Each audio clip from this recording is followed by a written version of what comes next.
오늘은 어제는 이제 학생들 숙제한 거 이렇게 확인하다 보니까 다음 학기에 뭐를 가르칠 건지 그게 벌써 떴더라고요.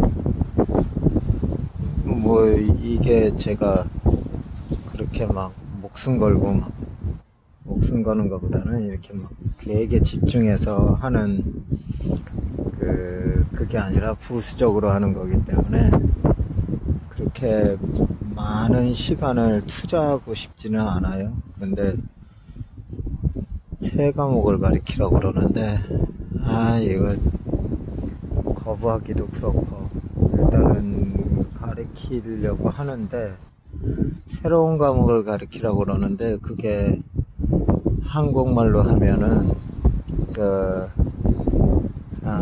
약 독성학 및 생물 물리학, 어떻게 그런 제목을 붙이는지도 모르겠어요. 약 독성학 및 생물 물리학. 뭐 어차피 뭐 그거 그리고 또 클래스를 두 개를 하라고 그러더라고요. 하나는 한국말로, 하나는 영어로. 크게 문제는 안 돼요. 문제는 안 되는데 이제 또 그게 문제죠. 내가 거기에 이제 시간을 쓰기 싫어하니까. 가리키는 것 자체는 크게 문제가 안 돼요. 근데 이제 클래스 매트리얼을 만들어야 되니까 그냥 귀찮죠. 그래서 이제 그 전에 만들어 놓은 사람께 있으면은 그거 그냥 저는 그냥 그냥 다 복사해서 그대로 하죠. 그게 편하잖아요. 대신 이제 학생들이 어떻게 해야지 편하게 할까? 학생들 괴롭히고 싶은 생각 하나도 없어요. 그리고 그 친구들이 뭐 얼마나 기억하겠어요. 대신 이제 굉장히 키가 되는 부분만 잘 기억하게끔 도와줘야죠.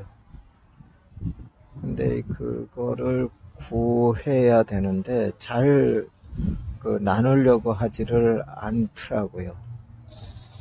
그래서 그거를 이제 구할 수만 있으면은 좋겠는데 거기 뭐 학장이라는 사람이 있으니까 한번 물어봐야지요. 누구한테 구할 수 있는지, 아니면 구해서 나한테 줄 수 있냐고. 그래야지 이제 제가 시간을 많이 줄이는데, 그러지 않으면은 그거 제가 시간 쓸 만한 여유는 없을 것 같아요. 어떻게 해서든 구해야죠. 그리고 그런 생각을 해봤어요.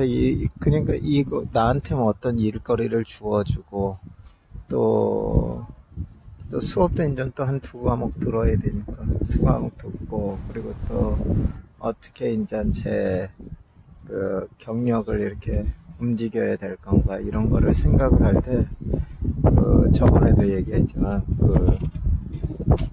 주관이라는 거, 주관하시는 분의 뜻을 따라야 되는 거, 그리고 혹시라도 내가 내 의지대로 그 주관을 갖다가 거부하는 게 없었나, 그런 거를 체크하는 게 중요하다라고 생각했죠. 그런 측면에서는 특별하게 어떤 예언이 필요하다거나 그런 게 전혀 필요 없다. 왜냐하면은 제 운명을 이미 주관하고 계신다라면 그걸 미리 알아봤자 아무 의미가 없잖아요.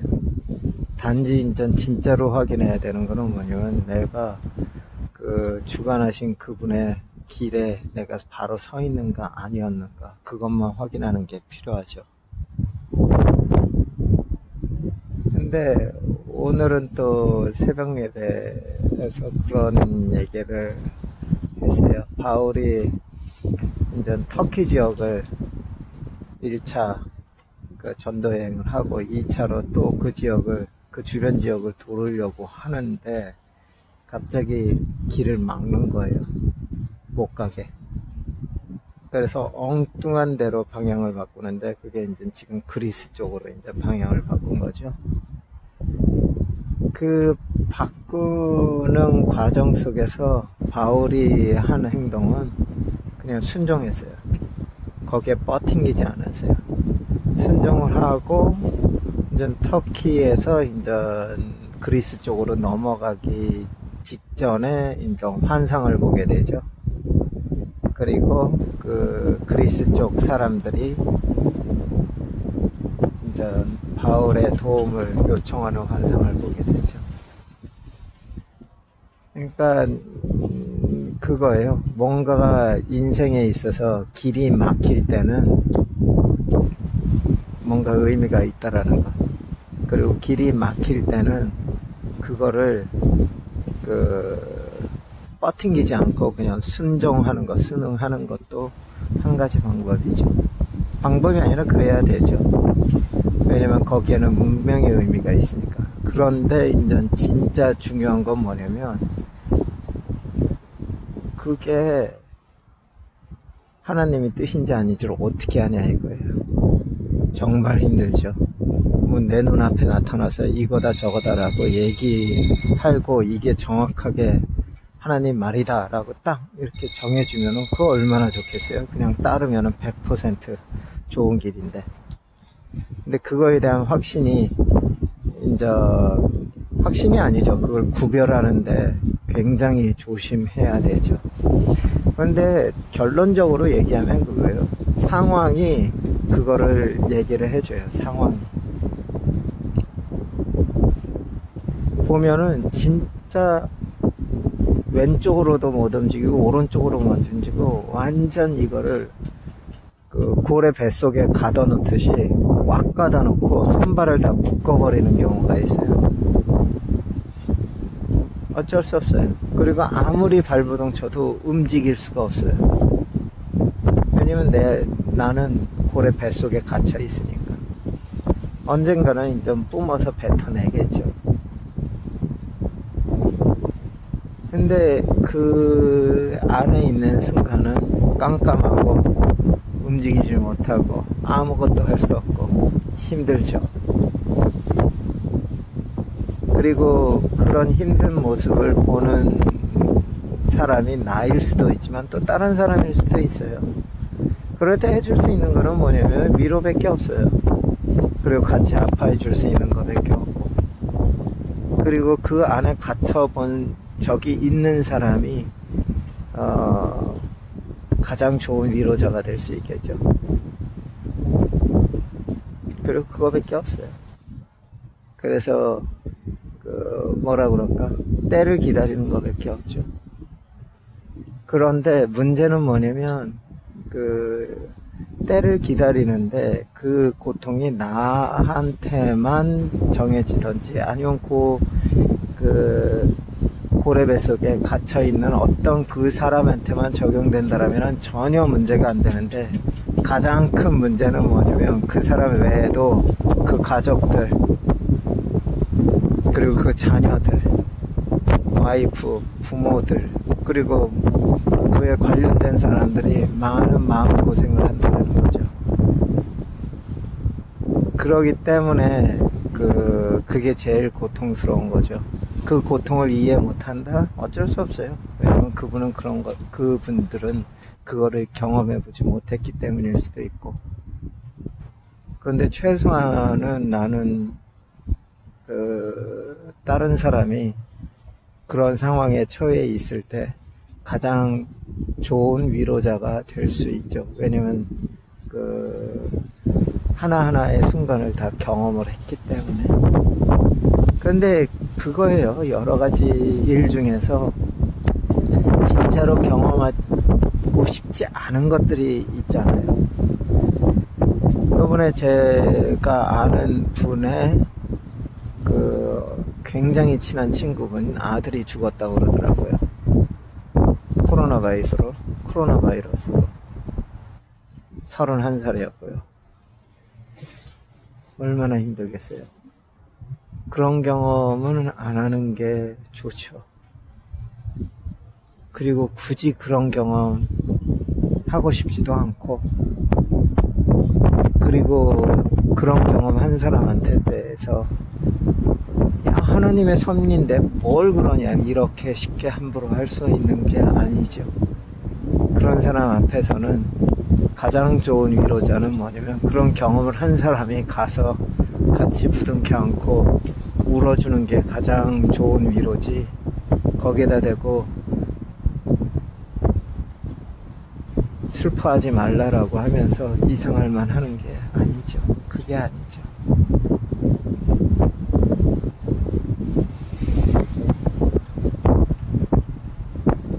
왜냐면 옛날에 우리도 이제 와이프하고 저하고 공부 한창 했을 때 재정적으로 굉장히 힘들었거든요. 한 달 20불로 반찬값을 다 했으니까 뭐 할 말 없는 거죠. 그리고 저기 뭐 태국에서 100파운드에 19불 99짜리 쌀 갖고, 그 쌀은 이상한 쌀이에요. 하여튼 밥을 하면은 3배가 불어나요. 그리고 밥이 이거는 하여튼 이상해요. 근데 그걸 한 달을 먹는 거예요. 그리고 반찬은 매일 감자만 먹고. 그렇게 버텼기 때문에 인정을 하는데, 완전 와이프 등록금 마련하려고요. 한 학기에 13만 5천 불이었나요? 13,500불. 작은 돈이 아니죠. 한 학기에. 그러니까 이제 공부하면서 일을 해야죠. 그래도 포기하지 않았어요. 근데 그 상황에 이제 힘든 거를 얘기했을 때 어떤 분이, 그때 이제 교원 교수로 오신 분이 그 말을 하더라고요. 그 나라와 그 일을 먼저 구하라 라는 말을 하시더라고요. 근데 그게 엄청나게 저한테는 상처로 왔어요. 성경 말로 굉장한 상처를 받았어요. 왜냐하면 우리는 힘들어서 얘기하는데 우리 상황을 전혀 이해하지 않고 그 말로써 그냥 하는데, 틀린 말 하나도 아니에요. 틀린 말 하나도 아닌데 그 성경 말로 우리에 대해서 얘기를 하는데 우리는 그게 굉장한 상처가 됐어요.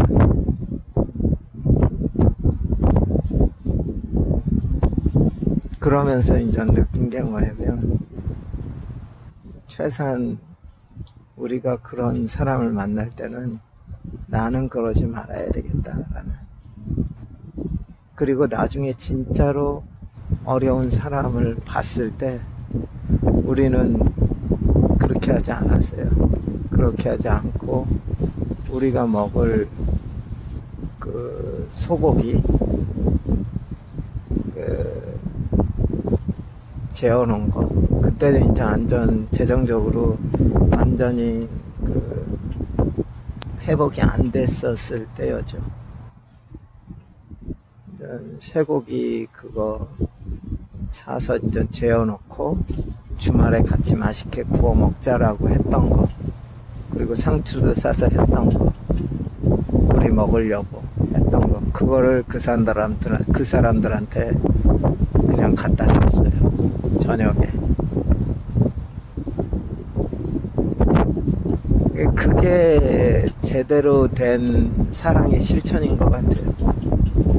이상입니다.